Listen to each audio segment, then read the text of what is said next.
Well, welcome everyone. It's always good to have a discussion, especially in South Africa, it's on a Wednesday morning, about 10 o'clock, and it is cold, but not that cold like everywhere else in the world, seemingly. African weather and African winter is very different. But in this discussion, obviously, it's also good to have two friends joining us and two friends being together, having a conversation. This is the first debate between Samuel Green and my friend Bashir Vania, and they're both friends. And it's a wonderful opportunity to bring them together and to look at just the context of what should be discussed amongst Christians.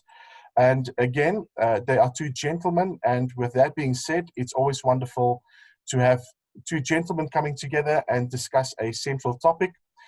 When you look at the topics that are being discussed today, a lot of people have attempted to discuss the topic with great success. And the concept or just the understanding of what Muslims believe, obviously Bashir will look at. And we're looking at the topic, was Jesus crucified, which is very central to Christianity and also central to our faith and belief. And it is wonderful to think that, we've got Muslims that are willing to discuss the topic. We've got Christians that are willing to defend it. And this is what we want to do today, is we want to give ample opportunity for both sides to be reflected. And we want to make sure that the world can see that Christians and Muslims can get along and they can have a good discussion, robust discussion around these issues. And they can do so with great decency and respect towards each other. So with that being said, the two speakers that are available today, Bashir Vania. Bashir, I've probably known you now for 10 years, I think. And then also a new friend of mine, Samuel Green. If you're looking for any more information, Bashir mentioned just beforehand, he's got a website called islamicinfo.co.za.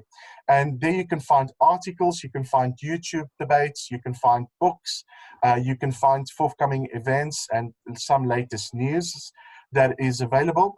And then for Samuel, there is a website that he has, which is called Engaging with Islam. That's one word, .org. And so if you want to contact, if you want to get more information, if you want to see what each author has written, obviously you can go to those different platforms and you can have a look at that. So with that being said, let me just give you a short outline as to what the debate format will look like. Again, we've got very seasoned debaters, so for me, it makes my task a lot easier. But Samuel is going to go first, and he's going to have a 20-minute opening, and that will be followed by Bashir. And then after that, we were going to have a 10-minute rebuttal from each side. And then we're going to have a 10-minute cross-examination where the debatants, where they are going to ask each other questions. And then there's going to be a 3-minute closing from each participant, with Bashir going first and Samuel last. But that is the straightforward way in which we will conduct this conversation. So that being said, without any further ado, I'm going to hand over to Samuel, and as soon as he's cued his presentation and as soon as he starts to speak, I will start the clock for his first introduction and his first 20 minutes. Over to you, Samuel. Thank you, Rudolph. And I do want to thank you, Rudolph, for helping to organise this, and Bashir for being part of this as well. I appreciate this opportunity. And I really hope that for those of us who are watching this video, whether you're a Christian or a Muslim, that today will be a helpful discussion for you, and you'll get to see both sides of the question and how it's answered. The question before us tonight is, was Jesus crucified? Now, for Christians, Jews, and historians, around the year 33 AD, Jesus of Nazareth was executed by crucifixion by Roman soldiers in the city of Jerusalem. Muslims generally have a different view, and that is that Jesus wasn't crucified and died. And this is because of what the Quran says, that Jesus only appeared to die. And that's the question for us tonight. Now, I'm going to switch over to my slideshow. No, hang on, I better do this first. Share screen. Share from the beginning. Okay, hopefully you can see that. Is that okay, Rudolph? Yep, okay. So this is my structure for tonight. I want to look at the crucifixion in the Quran and its interpretation. And I'm going to do that because This is really where the disagreement comes from, and also because the Quran invites Christians to read it. And then I'll look at the witness of the gospel and history outside of the Bible. So let's get straight into it. Here are the verses. They said, "We killed Christ Jesus, the son of Mary, the apostle of God, but they killed him not, nor crucified him. But so it was made to appear to them. And those who differ about this are full of doubts with no certain knowledge, but only assumption to follow. For of certainty they killed him not. Rather, God raised him to himself." Now, when it comes to understanding these verses, there is no hadith from Muhammad explaining them. And Muslims have come up with about 9 different interpretations. And I'm just going to go through these very quickly now. The first is that somebody was substituted for Jesus. The substitution theory is that there was a crucifixion, but it appeared to be Jesus, but it was in fact someone else. This idea, I've been told, originates with St. John of Damascus, but it's become the classical explanation of Islam in the classical commentaries. Although I've noticed that most modern apologists that I've debated have mentioned it. And probably this is because there's no reference to a substitute in the verses itself. The other one is that no one was crucified, but it was a vision. Now, no one was crucified, but the whole event was some type of vision, a communal vision. Allah does give visions in the Quran, but I guess why I don't find this convincing is that the Jews are saying they did it, not just that they saw it. The next is that no one was crucified, and the whole thing is a myth. This is a new one from Ijaz Ahmed, and it's that the New Testament authors made it appear so through developing their tradition and generating a myth over the early centuries of Christianity. I want to say, though, that the Quran does not say that the Jews learned this from the Christians. And we have very good evidence for the gospel tradition for the death of Jesus going right back to the 30s. So there's no evidence for a development of tradition.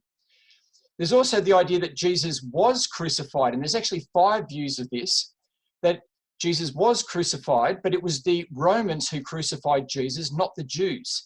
Because you'll notice that the verses don't say that Jesus was never crucified or Jesus did not die. It says that the Jews did not kill or crucify Jesus. And that's a slightly different thing. And so some people have said that it's the Romans who did it, not the Jews. Another view is that Jesus' soul was taken away before he was killed. This is based on the Quran's teaching that God takes our souls at death and also when we're asleep. In Islam, it's called sleep is called the lesser death. And so Jesus appeared to be crucified and killed, but his soul was gone. And so it was just an empty body that was there. Another is from Dr. Ali Attai, and that is that Jesus was crucified, but the Quran is refuting the Talmud. In the Talmud, the rabbis had constructed an alternative crucifixion account in which they stoned and crucified Jesus and accused Mary of immorality. And he says that the Quran is denying this narrative, not the Christian narrative in the Gospels. The other one is that Jesus was crucified but survived. This is by Shabir Ali and the Ahmadiyyan part of Islam. I don't find that convincing just because it just doesn't seem to be what it's talking about there. And then the final one for Jesus actually dying is that Jesus was a martyr, and that the Quran denies the death of Jesus in the same way it denies the death of any martyr. And that's from Cyril Glacy in his Encyclopedia of Islam. The final view we'll look at is from Sayyid Qutb and Maududi, 2 significant commentators, and they say that they don't know what happened. Let me just read out to you what they say, because I can't read it on the screen at the moment.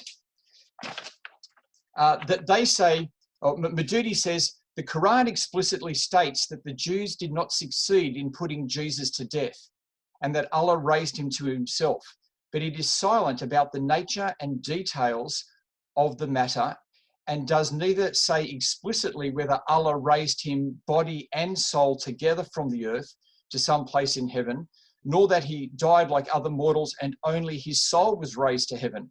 Therefore, on the basis of the Quran, neither aspect can be definitely denied or affirmed. Now, the strength of this position is that it's just trying to stick with the verses as they come in the Quran. Now, as we can see, that I've just outlined quickly 9 different explanations there. And I guess I've got a question for people tonight. if you are a Muslim, which position do you hold and why? And from Bashir, can you please give us your explanation, your understanding of what's happening? But I think it's easy to see, though, that there's no consensus among Muslim scholars as to what the verses mean. And it's a little ironic here because often Christians are told that we have only conjecture and contradiction to follow, whereas I would argue that for Christians, we all agree Jesus died and was raised again, whereas it seems that the Muslims are the ones who aren't sure what it means, and they're the ones with the conjecture. We'll move on. What do the verses actually mean? I want to suggest that the verses are actually describing the death of Jesus in terms of a martyr. If we just look at them again, they say, they said in boast, we killed Christ Jesus, the son of Mary, the apostle of God.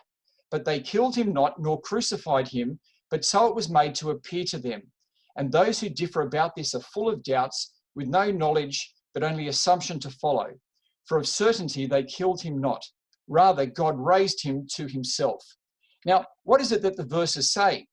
Well, they're saying that those people who boast of killing and crucifying Jesus are told that they did not. But it did appear that they did. And those who disagree about this have no certain knowledge. No, God raised Jesus to himself. And what I'd like to do now is to look at each of these four ideas and see how the rest of the Quran explains them, to let the Quran explain itself. Because when you read the books on tafsir, they all say that the Quran is the first interpreter of itself. And so I want to begin with the Quran interpreting itself. I'm just going to try to get this out of the way here. I can't do that. No, let's go back. Okay, well, according to the Quran, what does it mean to boast of killing someone and then to be told that you did not? Well, it's got to do with the Quran's understanding of the doctrine of life and death. You see, the Quran doesn't really have a medical understanding of death. Have a listen to how it describes life and death. It says, God takes the souls at the time of their death, and he takes in their sleep those who have not died. And so this is this idea in Islam, in the Quran, that when you sleep, Allah takes your soul. And so there's the greater death, which is the end of life, but then there's the lesser death. And so your soul can be taken without you dying, in a sense.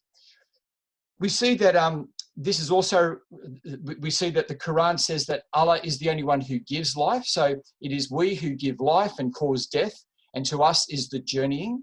And so because only God can give life and only God can give death, and the Quran has its own understanding of death, we see that when people boast of killing people, they're told they didn't. So look at verse 8, chapter 8, verse 17.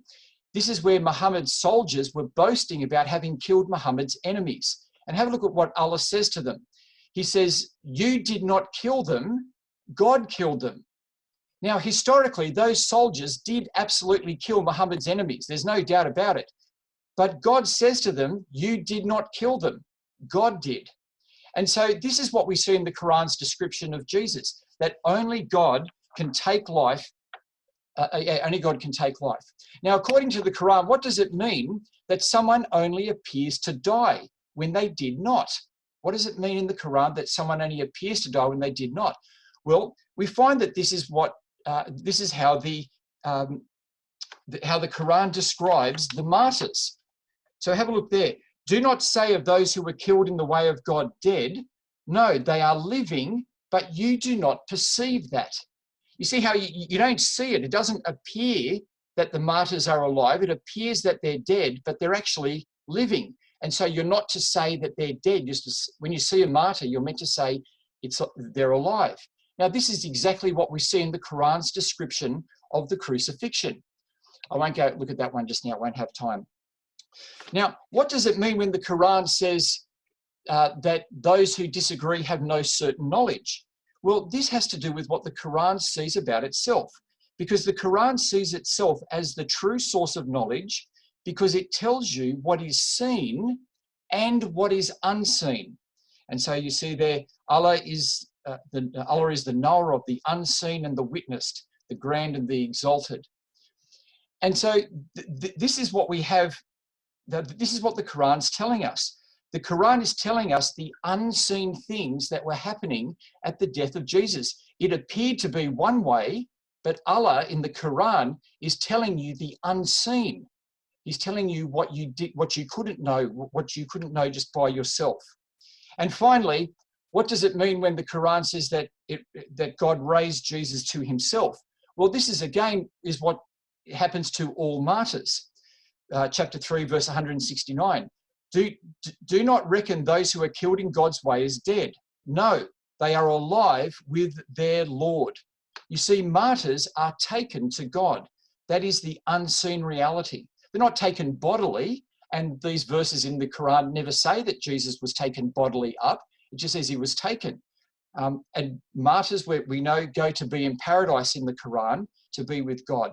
And again, this is what we see when the Quran is describing the crucifixion. It's describing it in terms of Jesus being a martyr. Therefore, when the Quran is describing the crucifixion, it is the description of the death of a martyr. It is describing the unseen reality that God reveals in the Quran. I'll now move on to the testimony of the gospel. And I don't need to spend much time on this because the gospel is really clear that Jesus died on the cross. Jesus spoke about his death on many occasions. We'll just read a few of these now. From that time, Jesus began to show his disciples that he must go to Jerusalem and suffer many things from the hands of the elders, chief priests and scribes, and be killed, and on the third day be raised. Or in Matthew 20, verse 28, the Son of Man came not to be served, but to serve and to give his life as a ransom for many. And so all of the gospel accounts record the death of Jesus on the cross. So he's just one of them from Mark, but they all have an equivalent. They brought Jesus to the place called Golgotha, which means the place of the skull. There they offered him wine mixed with myrrh, but he did not take it, and they crucified him. Now, the disciples of Jesus speak about his death. So we'll look at the Apostle Peter. Blessed be the God and Father of our Lord Jesus Christ. According to his great mercy, he has caused us to be born again to a living hope through the resurrection of Jesus Christ from the dead. Or the Apostle Paul, for while we were still weak, at the right time Christ died for the ungodly. Now, you can see here that the Bible is very clear on these things. Sometimes people say that the Bible isn't clear and that it was, and so I've got some examples here. In Ahmed Deedat, in his book Crucifixion on page 55, said that there were no witnesses to the crucifixion. Yet if you actually read the verses he refers to, there are witnesses there. And then also we see that in Luke and John, where the disciples and his mother are specifically said to be right at the cross. Sometimes Hebrews chapter 5 verse 7 is put forward, but Hebrews actually explicitly says that Jesus died in chapter 2 verse 14, 9, 15, 13 and 20. God did save Jesus from death. It's called the resurrection, and the resurrection is when we're all saved from death. Now I'll move on to historians. When it comes to history, we've actually got quite a number of historians from outside of the Bible who make reference to the death of Jesus as being the message that Christians were saying. And so historians say that the crucifixion of Jesus is beyond reasonable doubt. Let me just read to you a few of these. So this is one of these early references to the death of Jesus from Tacitus at the beginning of the 2nd century. He says, Christus, the founder of the name Christians, had undergone the death penalty in the reign of Emperor Tiberius by the sentence of the procurator Pontius Pilate. And so all historians accept that Jesus died on the cross. It's beyond a reasonable doubt. That's how they speak about it. I'll just refer to E.P. Sanders, who's not a Christian and sort of represents the general historical consensus.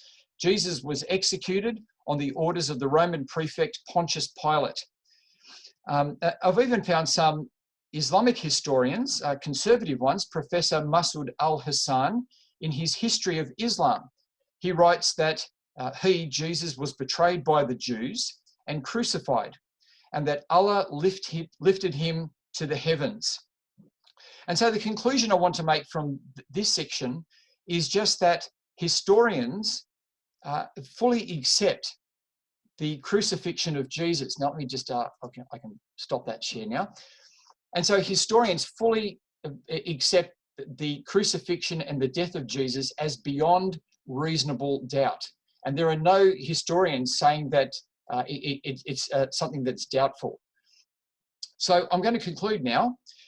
The question tonight was Jesus crucified? And I want to say to this, the answer is yes, and there is no reason at all to doubt this. As we have seen, the Quran's description of the crucifixion is best understood as that of a martyr if we let the Quran interpret itself. It's a description of the unseen realities that the Quran claims to make known. It's not a denial of the historical facts. And we saw how on other occasions when people had killed people, when Muhammad's enemies had killed people, they were told, you have not killed them, even though it appeared that they did. And so the Quran's description is best understood as that of describing a martyr. It's a theological description, not a historical description. We have seen that the gospel is clear, that Jesus was crucified and killed, and that this is the universal message throughout the gospel and the New Testament. We've also seen that ancient and modern historians all accepted this, and that there are even some Islamic historians who accept it as well. I want to put forward that this is actually an area in which Christians and Muslims should agree. We have some areas in which we definitely do disagree, and I think it's important that we acknowledge those disagreements. But this is a place that I actually think we can make some progress and at least agree that Jesus was on the cross. We may disagree as to why he was on the cross. For Christians, it's Jesus dying for our sins to make atonement for us. For Muslims, I would argue it's a description of the ideal martyr. But we can at least agree that he was on the cross. So thank you for your patience and for your attention, and I'll finish there. Well, you've got 2 minutes to spare, but no, if you... I'm fine. You can't. That's my presentation. Excellent. That's wonderful. Okay, over to Bashir. Bashir, I'm going to ask you just to put on your video, and you can activate your video. I'll ask you. And Bashir, then you have 20 minutes to do your opening presentation. And I'm going to mute Samuel. As soon as you start speaking, Bashir, I will start your 20 minutes. You're still unmuted.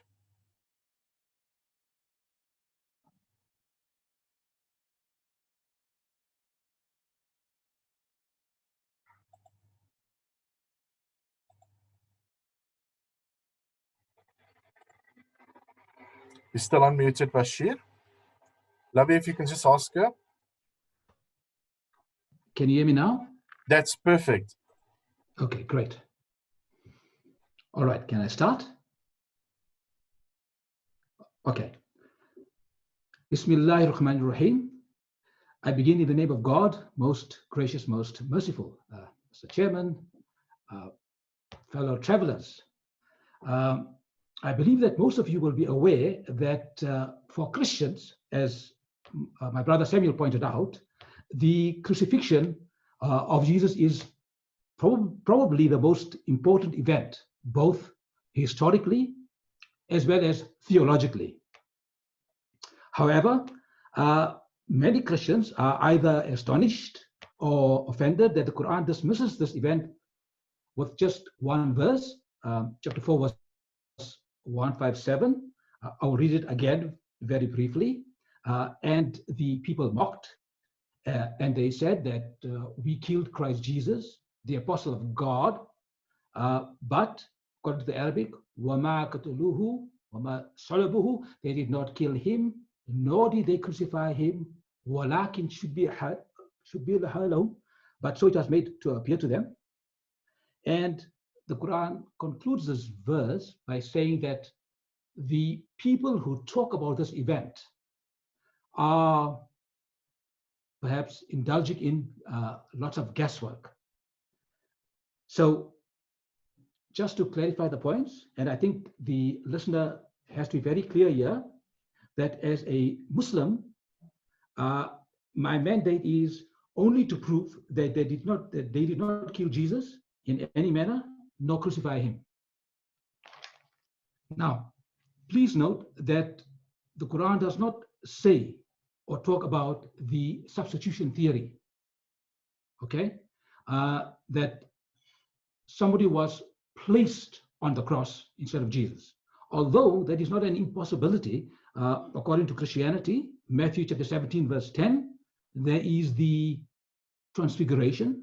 Jesus somehow had this ability to change his form, so it is quite possible.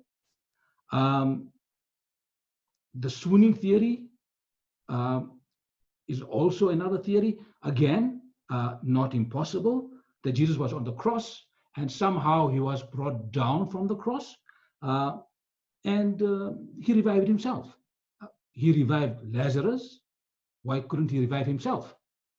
The martyrdom theory, I think my brother Samuel brought it up. But, you know, again, it's an allegory. Let us stick to the historical details rather. So, in essence, what we have is two opposing worldviews on one incident. What is to be done? Well, the Quran has a solution. Chapter 10, verse 94, the Quran says, if thou, O reader, were in doubt as to what we have revealed unto thee, then ask those who have been reading the book before you. So, if it is a scientific statement, you ask the scientist and you fine-tune your thinking. Biological statement, you ask the biologist. This is a historical statement, so you go to historians. We evaluate what is written. We know that the earliest account of the crucifixion is the Gospels, so we read it, we evaluate it, we weigh the evidence, and then we consider our verdict. And what we do here really is we cross-question the witnesses of the opposite party, and we try and prove our case this way. This isn't an odd thing, as the Quran suggests.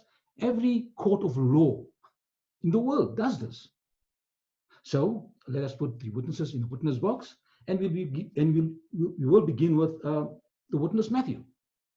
According to Matthew chapter 27, verse 28, we are told that the Romans stripped Jesus and they put on a brilliant red robe. Scarlet is the word. That's in 27, 28, Matthew. The witness John says, no, hold on. John 19, verse 2. They put on a purple robe for him. Which witness do I believe? Mark 15:21 tells us that Simon of Cyrene carried the cross for Jesus. But the witness John says, hold on, John 19:17, Jesus carried his own cross on the day of his crucifixion. Again, who do I believe? Mark 15:25 tells us that Jesus was crucified on the third hour. John 19:14, no, it was around the 6th hour. Matthew 27 verse 3 tells us that Judas, the betrayer of Jesus, he died by hanging himself. He committed suicide. Acts 1 verse 18 says, no, hold on. He died in a farming incident which ruptured his stomach. Which witness do I believe? Now, let us discuss the place of crucifixion. Mark 15 verse 22 tells us that Jesus was brought to Golgotha, the place of skulls. I think all the Gospels are vaguely agreed on that. And this is generally identified with the Church of the Holy Sepulchre. It was identified by Helen, the wife of the Emperor Constantine. And that's fine. However, here is the problem. This place is located within the walls of Jerusalem. June issue of Biblical Archaeology Review 2020 confirms this. And they also confirm that there is a grave problem here. Because John 19 verse 20 tells us that the crucifixion took place near the city. In other words, not inside the city of Jerusalem, near the city. Hebrews 13 verse 12 confirms this. It says that the crucifixion took place outside the gates of the city. So even as we speak, the exact location of the crucifixion is being debated, hotly debated, revised. And folks, you know you have a problem when you don't know when the most important event in the universe since the creation of the universe took place. So, real problem. Let us talk a little bit about the witnesses to the actual crucifixion. Mark 14 verse 50 tells us that they all forsook him and fled. In other words, all the disciples forsook Jesus and they fled. Mark 15 verse 40 also confirms that some of the disciples, all ladies, watched from afar. Mark 15 verse 40. Matthew 27 verse 55 agrees. Says they watched from a distance. However, John 19 verse 26 tells us, no, hold on. The ladies were standing right at the cross, so close that they could actually communicate with Jesus. And Jesus could tell them, he could insult his mother at that point. Woman, behold your son, his mother. And interestingly enough, the disciple whom Jesus loved, a male, was also there, which is a stark contradiction. So, were they close by to the crucifixion? Were they standing from afar? We don't know. Understand this. Jesus was crucified as an enemy of the state. So historians are quite mystified as to why Pontius Pilate would give the body to somebody outside the family of Jesus, namely Joseph of Arimathea, a wealthy man. And since Jesus was the enemy of the state, I can understand why all the disciples forsook and fled, guilt by association, as the Palestinians there in Israel, what is happening to them. And here comes Joseph of Arimathea, bold as you please, asking for the body of Jesus. This can only take place if perhaps there was some agreement between Pontius Pilate and Joseph of Arimathea. And when Joseph asks for the body, he uses the word soma in the Greek, which could mean a dead or a living. It is ambiguous, a dead body or a living body. But he doesn't use the word nikros or patoma, which means a corpse, which I find quite interesting. So here we have it. Now, we have seen that there are problems here. So let us now question Jesus, the most important witness. And Jesus, in Matthew chapter 12, verse 39, he makes a prophecy.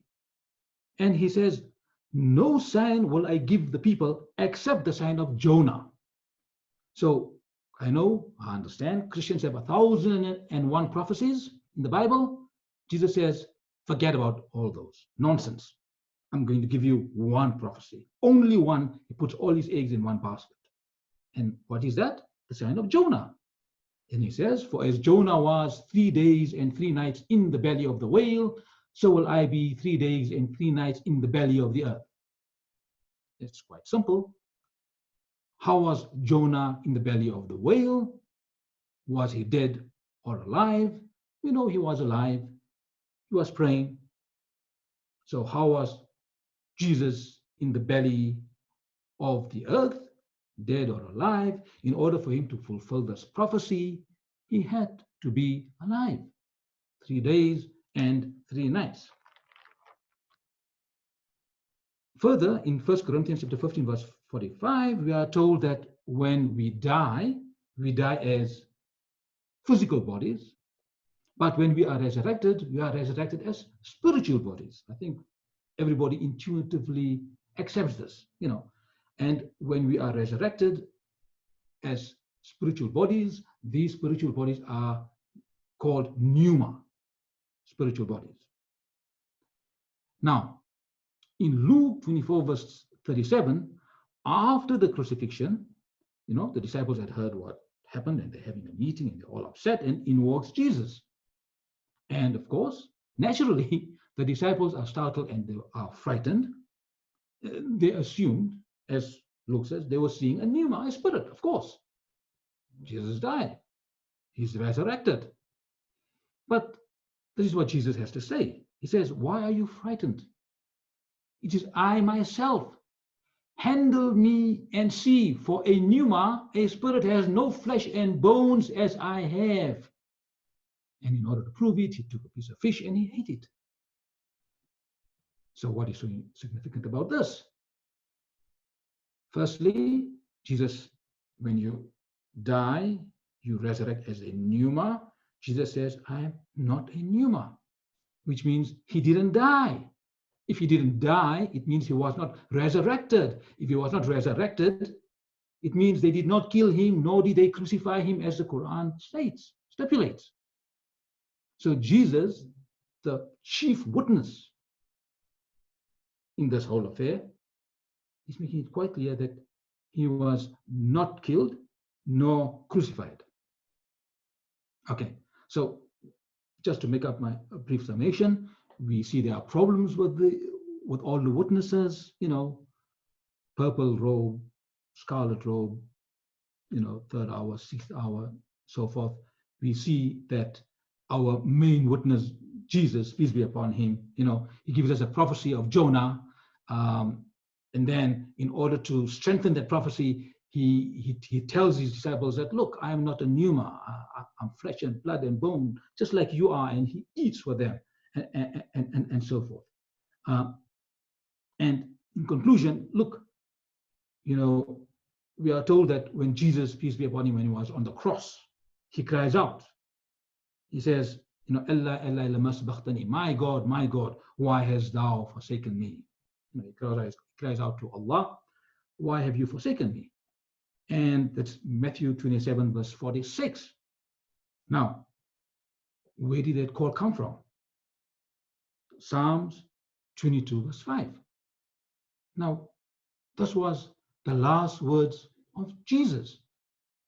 And we want to know why he quoted Psalms 22, verse 5.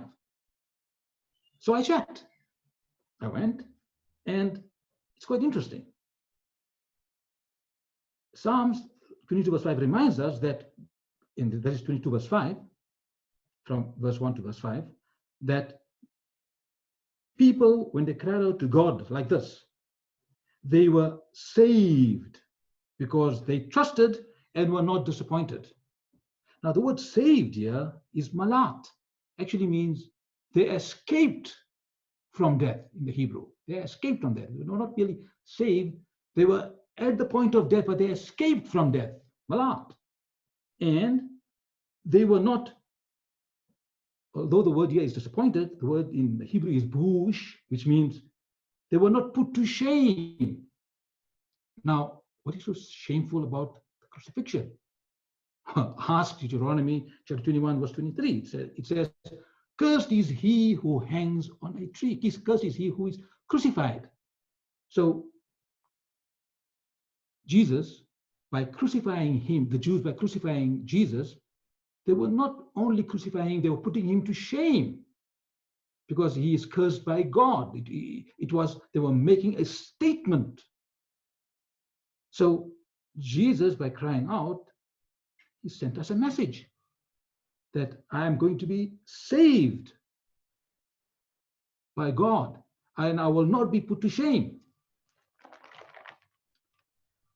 Finally, Luke 24, verse 23 states that the angels told the women that, when they went to look for Jesus at the tomb, that Jesus was alive, not resurrected.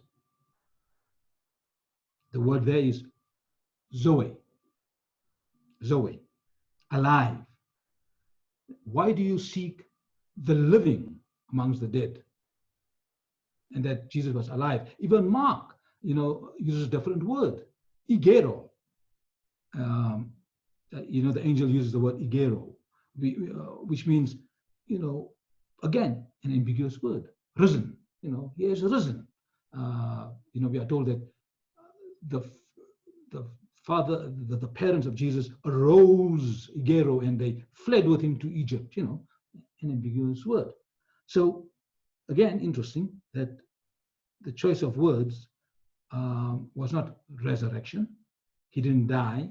He was alive, or he arose. So incidentally, the word for resurrection is anastasis. So, if one looks at all the evidence put together, you can only conclude that the evidence, as the Quran says,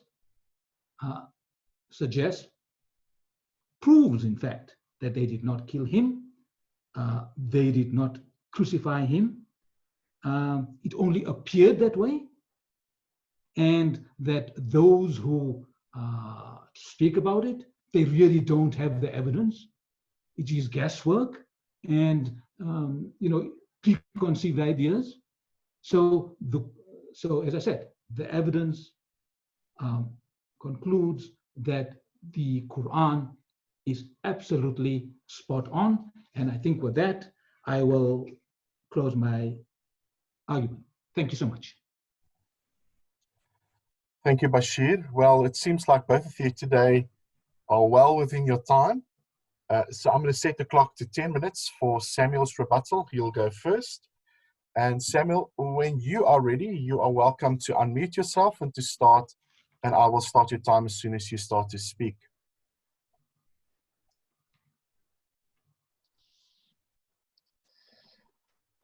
Okay. Thank you, Bashir, for that presentation. And I'll go through my points now. I was glad to see that you said there was no evidence for a substitution in those verses, and I agree with you. You're saying that Matthew 17:10 says that Jesus could change form. Yes, he did change form in the transfiguration, but they still recognized him.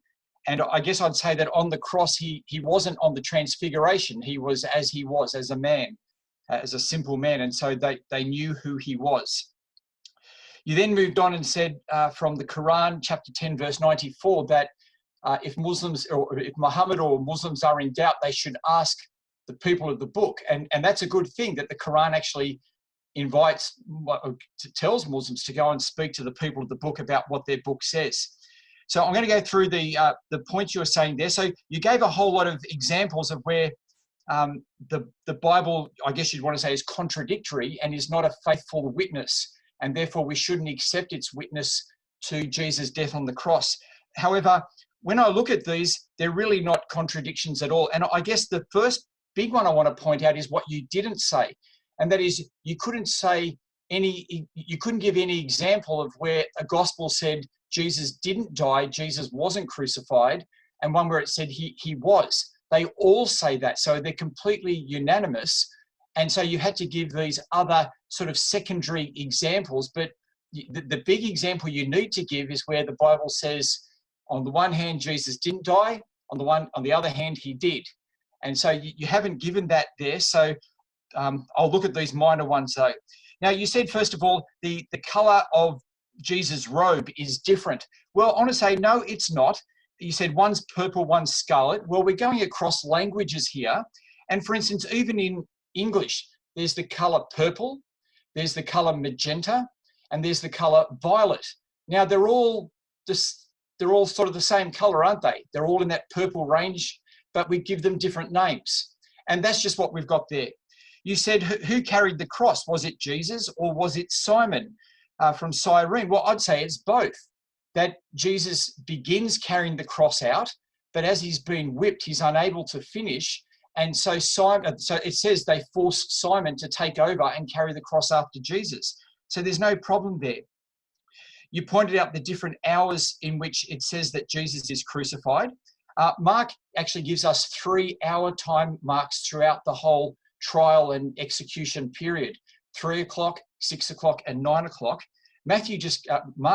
John just gives us one. He just gives us that middle time zone. So it may just be that John is giving us a general time to cover everything. But it can also be that John is actually writing in Ephesus, which is where we believe he's writing. And as a result of that, he's using the Roman system of hours rather than the Jewish system of hours, which the Jerusalem church would have used for writing Mark. You spoke about the death of Judas and said how it's different. And because it's different, they can't get their facts straight. It is true that Matthew says that Jesus was hung, that Judas hung himself. But Mark says that he ran into a field and he burst open. Now, I don't even know what running into a field and bursting open means. It may mean that he went in and hung himself and in time burst open for some reason, but I'm not 100% sure I know what it means, so I can't really say they're contradictory. And it may even be that to run and burst open is just a way of talking about a shameful death. And so we can't really say that that's a contradiction. You spoke about the different Gospels and Hebrews saying that Jesus was crucified outside of Jerusalem. Well, they all actually agree that it was outside of Jerusalem. I wasn't actually sure what your point was there, because they all say it was outside of the city walls. It's at Jerusalem, but it's just outside of the city walls. So I'm not sure what the problem was there. You said that the angel said that Jesus was alive and not resurrected, but when you're resurrected, you are alive, and that's what they're saying. The disciples and the women had witnessed the crucifixion and death of Jesus, and now they come expecting him to be dead, but he's been resurrected. And so the angels say he's alive. That's just what they say. There's no contradiction there. Now, you mentioned that they all fled, but then it was helpful. You did come back and say, well, there were people watching. And so you were careful not to say what Dadat had said. Dadat just said that they fled, when in actual fact, if you read those verses, it says that they were watching and they followed Jesus and they went right into the courtyard where he was tried. I think your point of, just that it's somewhere close, somewhere far away, it doesn't really say that. It's just saying that they were at the cross, that they were standing at a distance watching these things. It doesn't say they're across the valley or something like that. It's just saying they were around him, they were nearby, and that's simply all it's saying. You asked the question, how is it that Pontius Pilate could give the body to Joseph? Well, I think it's just because Joseph is an official. He's part of the Sanhedrin with Nicodemus, and so he's one of the ruling officials. And so he just comes as a minor ruling official to Pontius Pilate, who's the head ruling official. He probably had a relationship with him already, being part of the governing forces, part of the governors within Jerusalem, and so he just saw Pilate and got the body from him. You said that the sign that Jesus gave was the sign of Jonah, and that Jesus said he'd be in the fish for 3 days like Jonah. I just want to say, if you go and read Matthew chapter 12, Jesus never actually mentions the cross there. If you read where he gives the sign of Jonah in Matthew 12, he doesn't talk about the cross. The only way we know he's talking about the cross is when we read elsewhere in the gospel. And for instance, if we read in Matthew chapter 16, he also talks about the sign of Jonah, but then he goes on to talk about this. Let me just read it to you. He says, for a wicked and adulterous generation look for a miraculous sign, but none will be given to it except the sign of Jonah. And then he left them and went away. So in chapter 16, he talks about the sign of Jonah. And then just a little bit further in that chapter, he says, from that time on, Jesus began to explain to his disciples that he must go to Jerusalem and suffer many things at the hands of the elders, chief priests, and teachers of the law, and that he must be killed and on the third day raised to life. So when Jesus explains what he means by the sign of Jonah, it's that he's going into the grave and he's going to be dead. It's not exactly the same as Jonah. There's some similarities, but there's differences. He never says he's going to be alive like Jonah. He actually, when he explains it, says he's going to die. Now, you spoke about Paul saying that in 1 Corinthians 15, that the resurrection is of a spiritual body. I'm afraid you've misread 1 Corinthians chapter 15, because what Paul says there, and I just encourage you to go read the chapter, what he says is that the physical body we have is corrupted by sin and death. And so it cannot enter into God's kingdom because it is of sin and death.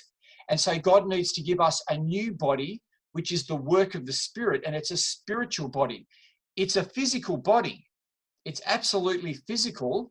It's spiritual because it's the work of the Spirit. But Paul is in no way saying that the resurrection is just spiritual.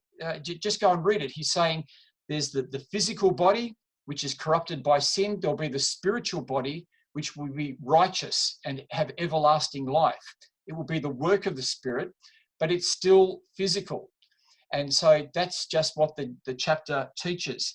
And so when you referred to Luke chapter 24 and Jesus eating, yes, Jesus was eating to show his disciples that he wasn't a spirit.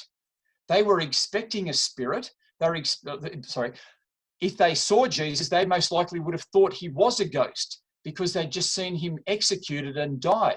And so because they knew he had just died, if they saw him again, they would say, this is a ghost, this is a spirit. And Jesus said, no, I am physical. I'm not dead. I've been raised. And he proved it by eating. So either way, Christians are people of the resurrection. We do not believe in just a spiritual existence. We believe in a physical body existence. You asked why Jesus quoted Psalm 22. Psalm 22 is actually a psalm of the Messiah. And it's about how the Messiah, David, is rejected by God's people. He's rejected. He suffers. He comes to the verge of death, but then he then is saved and he leads God's people in the true worship of God. And Jesus fulfills this by being the true Messiah who brings the resurrection kingdom of God, something that David could only look forward to. And so David looked forward to the coming of God's kingdom, and he is a model for the Messiah. And Psalm 22 is the model of the suffering before entering his glory for the Messiah. The Messiah must suffer before entering his glory. And then just to finish up, you were saying that the Quran is nice and clear, and that it's Christians who are just guessing. Christians are not guessing. Christians do not have conjecture about this. Christians do not have assumption. For us, there's one message. Jesus Christ died, resurrected. That's the gospel message. It always has been. As I pointed out, there are at least nine different versions of what happened from Muslims, and the conjecture is actually with Islam. The conjecture is not with Christianity. And as I said, I'd like to hear what you believe, because if you don't tell me, then that's just part of Muslims not knowing. Finish there? Thank you. Thanks, Samuel. We went a little bit over time, but that's fine. I will afford the same time to Bashir as well in his rebuttal. Bashir, you can unmute your mic, and then you are welcome to start with your 10-minute rebuttal. Can you hear me? I can hear you. That's perfect. Let me know when you start, and I will start your time. Right. Okay, ready. All right. Samuel, I spoke about a court of law. Now, a court of law is not going to accept things like, well, perhaps they were colorblind, perhaps it was magenta, and, that sort of thing. Things like it may mean a field. I don't know what happened. Perhaps he hanged himself and then he fell on a farm. Look, in a court of law, we're going to have to be much more precise than that. So you're going to have the exact location, the exact time. So I don't accept this idea, and the Quran does not accept this idea that you can be vague about details, especially the most important event in the history of the universe, and you're telling me things like, well, perhaps It could have been that, A, or perhaps it could have been B. I think we have to be much more precise than that. You spoke about the idea that that everybody is convinced that the crucifixion took place and that Jesus prophesied it. But that is, again, not what the Bible is telling me. Firstly, if you look at John chapter 20, verse 9, we are told very clearly that the disciples did not know that Jesus must rise from the dead. So, we have a real problem. On the road to Emmaus, Luke chapter 24, Jesus, appearing in disguise, talks with some of his disciples, and they say, well, look, they've crucified a great prophet, not God who died for our sins, and, they didn't know that he must rise from the dead. John chapter 18, verse 20, Jesus tells us that I spoke openly to the world. I've always taught in the temples and in the synagogues where all the Jews gather. Nothing have I taught in secret. Yet, at every place where Jesus speaks about his crucifixion and resurrection, it says, he told the disciples aside. But Jesus says, look, I spoke openly to the world. So everybody had to know, everyone had to know he had to die and he had to be resurrected. And yet John chapter 20, verse 9 makes it very clear that nobody knew. The disciples, if his disciples didn't know, nobody knew. So we have a real problem.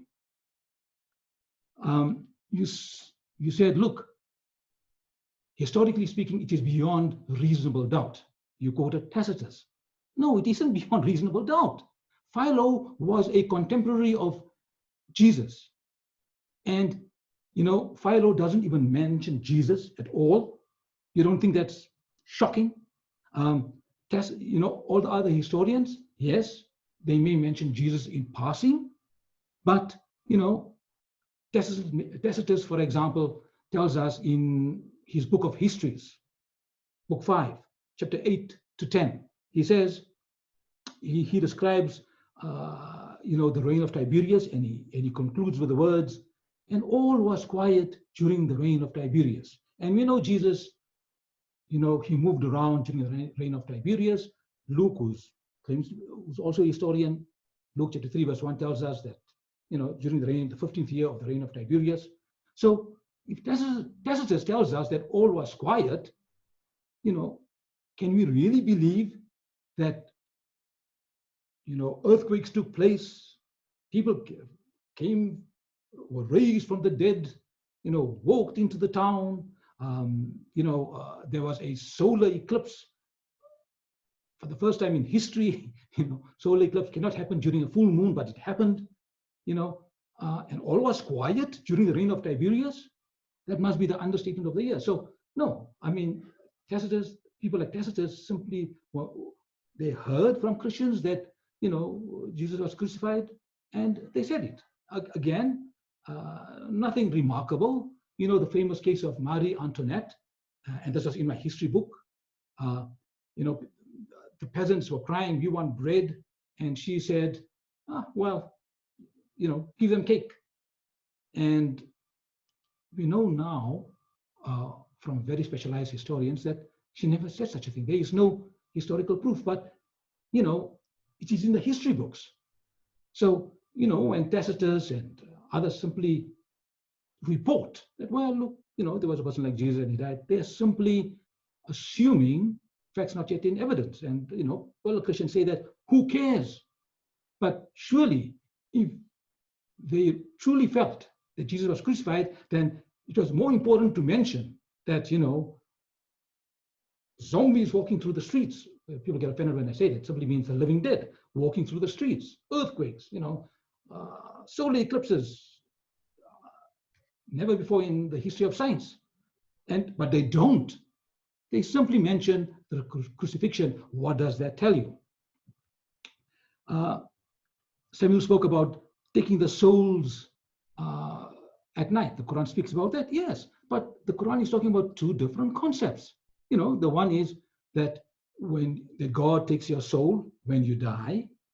The other concept is that whenever a person sleeps, it is like a little death, and God keeps your soul safely, and if he wishes, he will return your soul to you. And if he does not, if God keeps your soul, you will be dead permanently.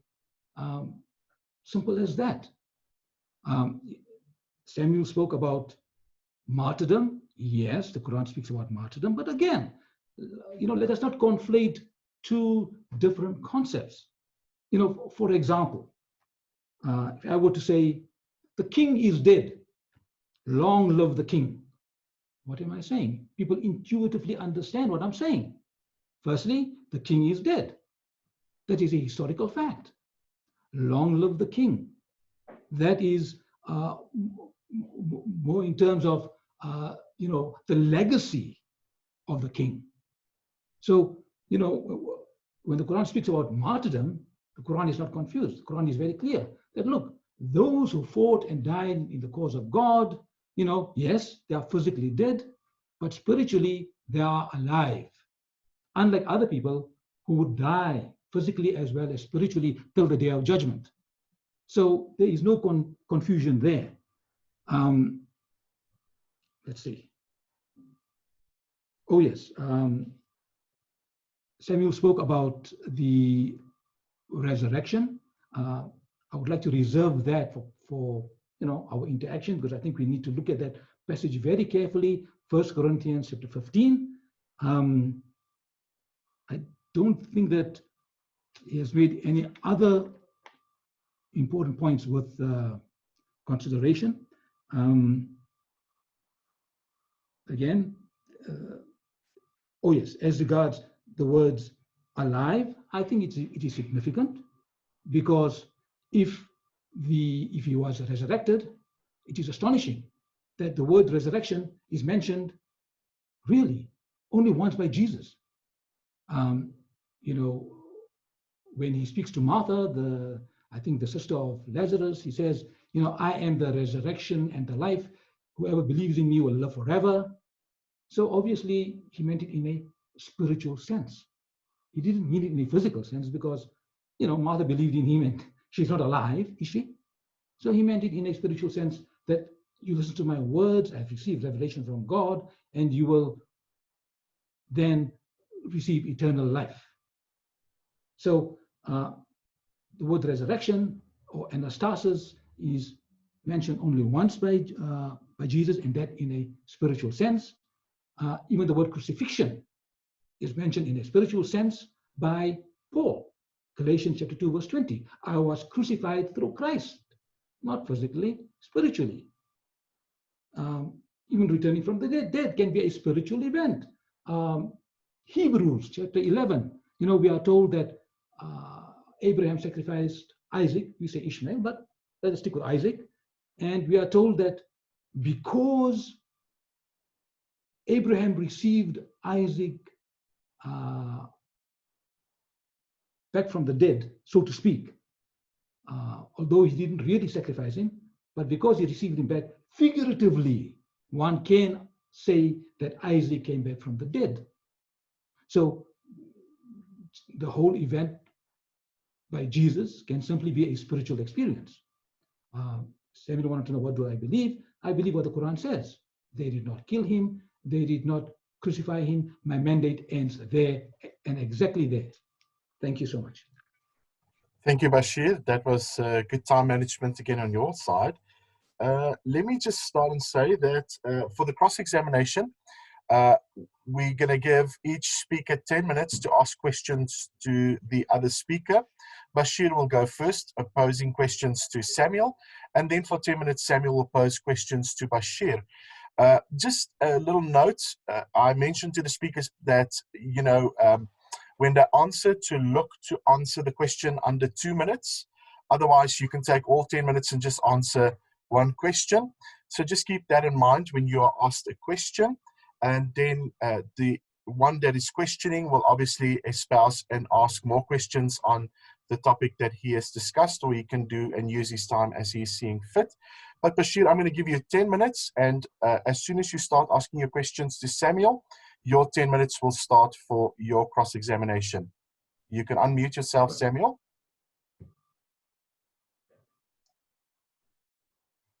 You can go, Bashir. As soon as you start, I will start your time. Great. Can you hear me? I can Yes. hear you. Good. Samuel, you mentioned 1 Corinthians chapter 15. And Yes. you said, well, it's not, you are not giving me the interpretation that I demand. So let us look at this passage very clearly. Yes. 1 Corinthians chapter 15, verse 35. But someone may ask, how are the dead raised? With what kind of body will they come? So it's very specific. And then 1 Corinthians chapter 15, verse 42 answers the question. It says, and so it is with the resurrection of the dead, right? It is raised imperishably, it is sown in dishonor, and it carries on. And it says, it dies a natural body, and it is raised a spiritual body. So it is being very, very precise. I'm not sure how you can give it any other rendering. Okay. How would you explain that? Sure. Well, you began at verse 35. I would Yes. continue. He says, what you sow, you do not plant, the body that will be, right? The body that will be, just a seed, perhaps of wheat or something else. But God gives it a body as he has determined. And to each kind of seed, he gives its own body. And so he talks about the body and flesh. All flesh is not the same. Men have one kind of flesh, animals another, birds another, and fish another. There are also heavenly bodies and earthly bodies. But the splendor of the heavenly bodies is of a kind, and the splendor of the earthly bodies is of another kind. So he's talking about the body and the flesh, like he says it. And then in verse 42, he says, so it will be at the resurrection of the dead. I mean, it's the resurrection, which was understood at that time as a physical body. The body that is sown is perishable, but it's raised imperishable. It's sown in dishonor, it's raised in glory. I mean, if it's just spiritual, then it's not raised. I mean, it only makes sense if he's talking about a physical body. It's sown in weakness, it's raised in power. It is sown a natural body, it's raised a spiritual body. But it's a body. Like even the spiritual, it's a spiritual body. I don't know what else to say, but just to invite people to read chapter 15, sure. verses 35 to 44. Yes, sorry. Sure, it is a body in terms of length, breadth, and width. You are recognizable, but the word there is pneuma. You see, it is very specific. It is very, very specific. But yes, all right. We'll go on to our next question, and I think people can read it and decide for themselves. I think you would have to go very far to give it an alternative interpretation. All right. We are all agreed that for Christians, the crucifixion and resurrection, most important event. Yet how is it possible that the disciples didn't know that Jesus was going to rise from the dead? John 20 verse 9 confirms that. Could you, and we are told in the Bible very specifically that Jesus told them. Yes. He told everyone. He told everyone. John chapter 18 verse 20. He spoke openly to the world, and yet nobody seems to be aware of it. Can you give us an explanation? Yes. And you're absolutely right. That is one of the themes in the Gospels, that the disciples, they love Jesus. They're amazed at what he does, and they're happy with much of his teaching. But when he talks about his own death and resurrection, they say, no, you can't die, right? That doesn't fit into their way of thinking about the Messiah. Their idea was that the Messiah would come and defeat the Romans and be, a conquering king. But what we actually find is that when the Messiah is to come, he has a different role. His role is to defeat sin, to defeat the devil, and to defeat death. Because the Messiah who's coming, as we read about in Isaiah 9 and other places, is bringing God's everlasting resurrection kingdom. And so the the disciples just don't understand how God's going to fulfill his plans and purposes. They think God's going to send someone to defeat the Romans, but what God is doing is he's sending someone to defeat sin, the devil, and death. And so they don't understand who Jesus is. Jesus says to them, you don't understand the scriptures. And this is his complaint about his disciples, that he's saying to them, even though this is in the scriptures, you don't believe it. And that's one of his complaints against them. So he did speak openly, and I'm going to ask you about that as well. But the reason they didn't believe was they didn't know the scriptures, and it didn't fit into what they were wanting God to do. And I guess that's one of the things, that we may want God to do something ourselves. We may say, God, you should do this. And that's what they're doing to Jesus. They're saying, God, you should do this. In fact, we see that in Matthew 16, where Peter says to Jesus, you will not die. And Jesus says, you've got the things of man rather than the things of God, the thoughts of man rather than the thoughts of God. I'll finish there, though. You see, understanding and knowing are two different things. They didn't know he was going to rise from the dead. And I find that astonishing, because this is a man that they saw raising the dead, walking on water, doing transfiguring, and they found it difficult to believe that he could die and raise himself from the dead again. They couldn't understand it. They didn't even know it. I'm sorry, your explanation isn't good enough, but all right. Could I ask the third question? Yes, of course. Yes. Sign of Jonah. I think the sign of Jonah is very clear. As Jonah was 3 days and 3 nights in the belly of the whale, so will I be. It's Jesus being very specific. He's saying that is the only sign that I will give. If it is the only sign, then I think we need to look at that sign in all its glory. So I'm not sure why you are giving it. You are ignoring the simple, straightforward context of the sign. Sure. Okay. First of all, if we actually go and read Jonah, what does Jonah say when he's inside the fish? This is what he says. He says, in my distress, I called to the Lord, and he answered me. From the depths of the grave, I called for help. So Jonah's not saying that he's alive and happy, right? So Jonah never says, I'm alive. He says, I'm in the grave, right? Jonah always says, I am in the grave. And we have to let Jesus explain what he means by the sign of Jonah. And as I pointed out in my presentation, Jesus speaks about the sign of Jonah twice. The first time he speaks about it in chapter 12 of Matthew, he just says, I'll be like the sign of Jonah. And he doesn't even mention the cross. So the only way we know Jesus is even talking about the cross in chapter 12 of Matthew, when he talks about the sign of Jonah, is because we read elsewhere in the gospel. But when we read elsewhere in the gospel, in Matthew 16, where he talks about it again, he talks about it and then goes on to talk about his death, and that he's going to be dead 3 days. And so we have to let Jesus explain what he means. For instance, Jonah ran away from God when God called him to do something. Jesus didn't run away. Okay, so you just can't make every parallel between Jesus and Jonah. You have to let Jesus explain what he means by Jonah. And in the end, we have to let Jesus explain what he means. And as I said, he talks about the sign of Jonah in Matthew 16, and then goes straight on to talk about dying for 3 days, which is that Jonah idea. And he talks about dying and being raised again. So I have to let the Bible explain itself. And I think that's really the best way to interpret any book. It's what I tried to do with the Quran, to let the Quran interpret itself. I want to let the Bible interpret itself. And, when Jesus talks about the sign of Jonah in Matthew 12, he doesn't say, I will be alive like Jonah. That's what people read into it. He's just saying, I'll be 3 days and 3 nights like Jonah. He doesn't talk about being alive or dead.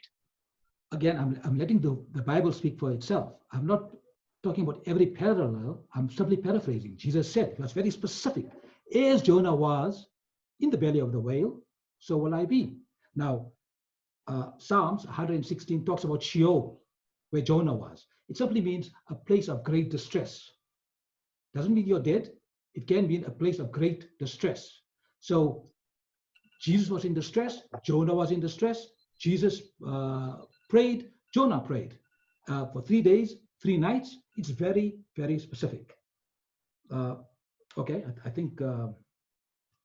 Well, guys, thank you very much. You were pretty much on cue, and you made my task a lot easier. Now we're going to turn it around. Samuel, you've got 2 minutes to ask Bashir questions. Bashir, you've got an hour. I'm just teasing. You've got 2 minutes as well. Okay, hang on. Let me just get this set up here. Now, let me get this here.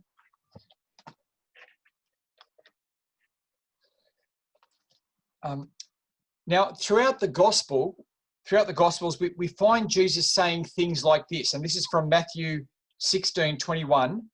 From that time on, Jesus began to explain to his disciples that he must go to Jerusalem and suffer many things at the hands of the elders, chief priests, and teachers of the law, and that he must be killed and on the 3rd day be raised to life. Now, Jesus says these things very clearly. I mean, how do you understand then those types of statements in the gospel? I don't, and that is the problem, because Jesus said it very clearly. He says he spoke to everyone, and yet everyone is shocked, including his own disciples. John chapter 20, verse 9, they did not know that he must rise from the dead. When Jesus meets his disciples, they are shocked that Jesus was crucified, on the road to Emmaus. And they don't even recognize Jesus. He was probably in disguise because he survived the crucifixion. So he was in disguise. And I think it's a real problem for me, as well as especially for Christians, because Jesus apparently makes these very clear references and nobody seems to know about it. So I think it is a problem for Christians rather than for Muslims. Okay. How do you explain as I pointed out, it's not a problem for Christians because we see that the disciples just have an expectation of a Messiah who's going to conquer the Romans, not bring about not conquer sin, the devil, and death. So it's because they don't know God's plan that they don't really believe what he's saying. But whether or not they believe it, Jesus is saying it. That's my point. They may not believe it. Okay, they may not believe it. People don't believe Jesus' words today. My point is, Jesus it's not a question of says belief. things. Sorry, Samuel, it's not a question of belief. It's a question of knowledge. They did not know he was going to die. You see, they may not have been. You see, if the argument was they knew he was going to die, but they didn't believe it, that's one thing. But they didn't know. They had no idea. They had no knowledge of it. Forget about belief. A knowledge first and then belief. No knowledge, no belief. Okay. Amazing. Well, my point is, I'll move on, but my point is simply that Jesus said these things very clearly. Whether or not people believed him or understood them, my point is he said them clearly. I want to move on to the subject of historians.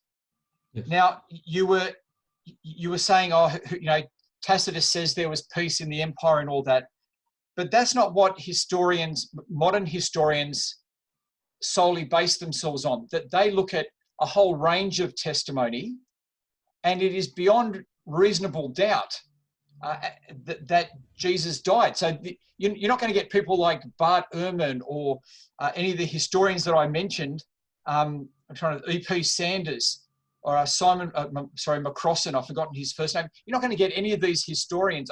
Some of them aren't historians. They're more biblical scholars, but they all take the view, and all historians and the historical dictionaries, Cambridge University, Oxford University, they all say that Jesus was crucified and died. So how is it that you deal with that? How is it that you deal with this complete consensus, total consensus by historians that Jesus, even by some Islamic historians, as I pointed out? I even had Professor Masoud Al-Hassan who takes that view. So what is it that you do with that? Well, I think I pointed out Marie Antoinette. People simply accepted the fact that she said such a thing when she didn't. Now, why would they accept it? Simply because in the big scheme of things, it's an irrelevant idea for them. So people like Bart Ehrman, other historians, would simply repeat that Jesus was crucified simply because the whole incident is irrelevant. So they are quite happy listening to hearsay. However, for somebody who, like me, who has a purpose, who has studied, because of what the Quran says, I've studied, I took the liberty of studying the text. I pointed out the contradictions, the flaws. I cannot simply accept it simply because of what the Quran says. And I have studied it and I presented my findings. Now, I don't think Bart Ehrman or anyone else took the liberty or the trouble to really examine it simply because, well, in the whole scheme of things, for them, it is really an irrelevant issue. Well, I just want to push back there, because if you take someone like Bart Ehrman, he absolutely studies things in details and he relishes in dismissing the Bible. So Bart Ehrman is actually happy to dismiss the Bible as much as possible. You know, in his book, Jesus Interrupted, he's more than happy to dismiss the Bible as much as possible. But when it comes to the death of Jesus, he says, no, that's beyond reasonable doubt. Well, I'm not too sure what his evidence is for that. Perhaps I have to talk about Ehrman sometime. Okay. Now, I just wanted to ask, as we finish up, you're saying that you just believe what the Quran says, but as I pointed out, I showed 9 different Islamic views. I'm not actually convinced that, like, what does the Quran actually say? What do you say is the explanation? Because you just can't say, I just believe it, because I showed 9 different views. Like, what is your view as to what actually happened? Well, I mentioned the Quran, chapter 10, which asks me not to simply believe it, to blindly believe it, but to consult the sources, the original sources, which is what I did. The Bible, the earliest record of the crucifixion. And what it tells me is what the Quran tells me. They did not kill him, they did not crucify him, and that the evidence is very weak for that kind of thinking. It is contradictory, and it doesn't make sense. I think it is. Okay, now hang on. Very obvious. Well, I want to say it's not obvious. Now, you've just said, like, I've asked you what you believe the crucifixion account of the Quran, what happened, and your answer was that They didn't kill him, that the Quran says. Hang on, I'm asking the question. That the answer you gave me was that the Quran says to ask Christians, and you said when you ask Christians and read the Quran, and read the Bible, it agrees with the Quran. Well, I've showed you that it doesn't. That the examples you gave, I've answered. And secondly, you didn't give any example where one gospel says Jesus didn't die and one gospel says he did.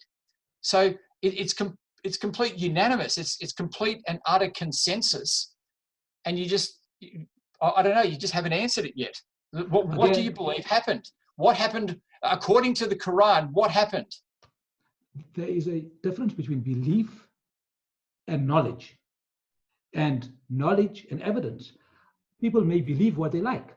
I'm simply putting forward my view or the Quranic view based on the evidence, not on belief. People may believe what they like, but on evidence, the Bible would agree with the Quran that there are a great deal of discrepancies, and you can choose to ignore those discrepancies and believe, or you can look at the evidence and say, look, we have a real problem here. What do we do about it? And Christians simply are prepared to ignore it. And that, again, that's their right, that's their belief, but I can't based on the evidence. And that's what the Quran says, Yeah. Well, I want to say, in my reply, I answered what you call discrepancies, but I keep coming back to this point. You could not give a discrepancy of one gospel saying Jesus didn't die and one gospel saying he did. It's unanimous, and I still don't know what you believe. I still don't know what you believe. Which one of the 9 views do you take? Do you have a different gospel? No gospel says that Jesus died. it's very clear that the disciples did not even know that Jesus was going to die. It's very clear. And yet here is Jesus walking around telling everybody within earshot, listen guys, I'm going to be crucified and I'm going to die. Nobody knows about it. And you don't find that strange? You don't find it strange that the disciples of Jesus didn't know he was going to die? Yes, I've explained that they're expecting a conquering explanation Messiah. is not proof. Explanation is not proof. That's my point. It's quite clear they didn't know. And you don't find that. But all of the Gospels say Jesus gave up his spirit. That they all say Jesus died.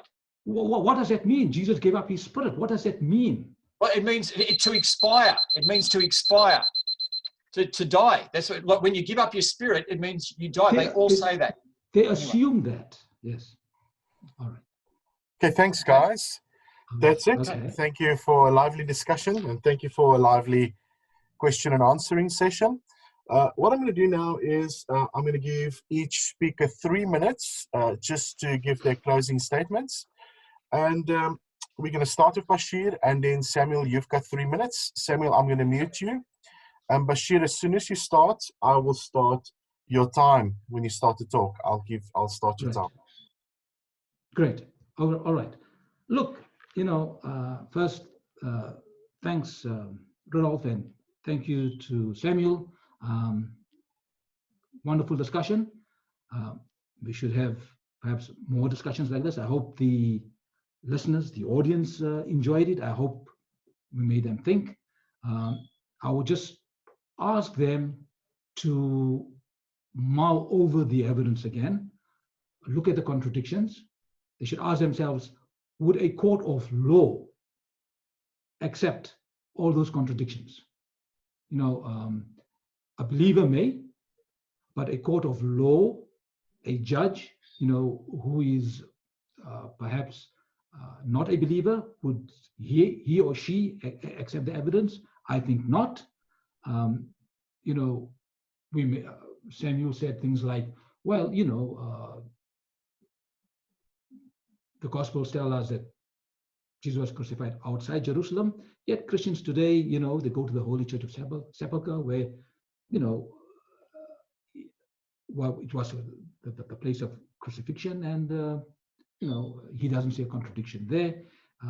He doesn't see a contradiction when it comes to Jesus telling everyone within earshot that he was going to be crucified and resurrected. And yet nobody seems to be aware of this amazing event, the most amazing event since the creation of the universe. And he sees no contradiction there. Christians see no contradiction. I really think that Christians need to revisit the text again. 1 Corinthians 15, I think, is significant, where Paul tells us that and he names the spiritual body that is going to be resurrected. He calls it a pneuma. There is a different name for a material body, and Jesus says very clearly that he is not a pneuma, he is not a spiritual being, therefore he is not resurrected. And I think that is significant. He points to his hands and his feet. I think Jesus is very specific about the sign of Jonah. He says, as Jonah was 3 days and 3 nights in the belly of the whale, so will I be in the heart of the earth. Jonah was alive, he will be alive. He is very specific about it. He is not talking about any other parallels. You see, he's not talking about him going to the Jews and the Jews rejecting him, Jonah going to people who initially rejected him and so forth, and then who accepted him afterwards. Although one can draw parallels between Jonah and Jesus, even in that, but leaving that aside, Jesus is very clear on what one should concentrate on. And I think when Christians read it, one should focus on that. So I think with that, I just want all of you to go, perhaps listen to what I had to say, consult the evidence, And hopefully you will come to the same conclusion that the Quran has. They did not kill him, nor did they crucify him. Thank you so much. Thanks, Bashir. You took about 20 seconds extra, so I'm going to afford Samuel at the same time. Samuel, over to you. You can unmute yourself, and you are welcome to start with your 3-minute closing. Okay, well, I want to thank you, Bashir, for tonight. It's not always easy for us to be able to talk about things that are very important to us, but we need to do that. We need to keep talking, and God willing, for everyone who was listening tonight, that this has helped you to think through some issues, to hear the other side, and hopefully to be a little wiser in this regard. And again, I want to thank Rudolph for organising this. So the question tonight was Jesus crucified? And my answer was yes, and there's no reason to doubt about this. We've seen that the Quran's description of the crucifixion makes most sense when we think about it as the description of a martyr. We saw that the way that it talks about the fact that, there is no verse in the Quran that says Jesus did not die, Jesus was not crucified. It's denying the Jews crucified or killed him. And this is what we saw was the case when it denied the jihadists from them killing Muhammad's enemies. And so we saw that the Quran's description of a martyr as only appearing to be dead was also how the crucifixion is described, and how when it talks about Jesus being raised up, that's what happens to martyrs. They are raised up and they are in paradise with Allah now. And so I was saying that the Quran is describing the unseen realities. It's not denying the historical facts. And I believe that that makes better sense when we let the Quran interpret itself. We've seen that the gospel is perfectly clear when it comes to the crucifixion of Jesus and that he died. It's not vague at all. It doesn't have contradictions. The contradictions that were pointed out as a way of trying to throw doubt over the crucifixion have all been answered. They're not contradictions. They're the normal types of differences you would get from eyewitness accounts. And so the gospel is clear that Jesus was crucified and died. We've also seen that historians accept the crucifixion and death of Jesus as beyond reasonable doubt. And so there's no reason to not accept this as well. As I said, it's actually an area that I think Christians and Muslims can agree on.